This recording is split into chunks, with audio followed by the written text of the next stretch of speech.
Ici Marie-Hélène Chartrand. La ville de Témiscouata-sur-le-Lac songe à implanter le concept d'utilisateur-payeur pour optimiser la gestion des matières résiduelles. On en parle après la pause.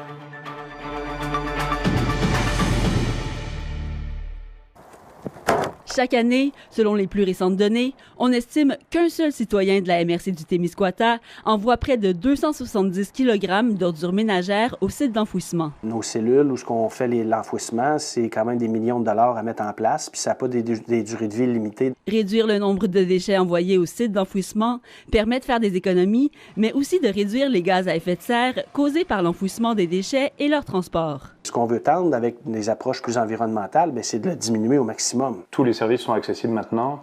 Recyclage, compostage, éco-centre, fait que les gens n'ont plus de raison de mal faire leur tri et de mettre trop de choses aux poubelles. Puis un des moyens d'y arriver, c'est de les responsabiliser. Après avoir donné à la population les moyens de trier les matières résiduelles, la Ville veut inciter les personnes et les entreprises récalcitrantes à changer leur comportement. On met les moyens, on veut que les gens fassent leur part. Pour les 95% des gens qui font bien, ça ne changera absolument rien dans leur vie parce qu'il reste un service de base qui doit être en place. La Ville se donne une année pour réfléchir à l'approche privilégiée et compte implanter le système d'utilisateur-payeur en 2024. Les options qu'on va choisir sont multiples. Donc, si par exemple, on dit c'est un bac à déchets, puis le deuxième et le troisième, il y a un frais. Donc là, c'est une facturation sur le compte de taxes. Témiscouata-sur-le-Lac fait office de pionnière dans la région, mais il ne serait pas étonnant de voir cette pratique se généraliser à l'ensemble des municipalités de la MRC du Témiscouata. L'ensemble des municipalités va se pencher sérieusement sur l'opportunité d'utiliser le principe d'utilisateur-payeur. La RIDT compte tout d'abord sensibiliser le public à l'importance de trier les matières résiduelles et pour y parvenir, elle compte bien sûr passer par les médias,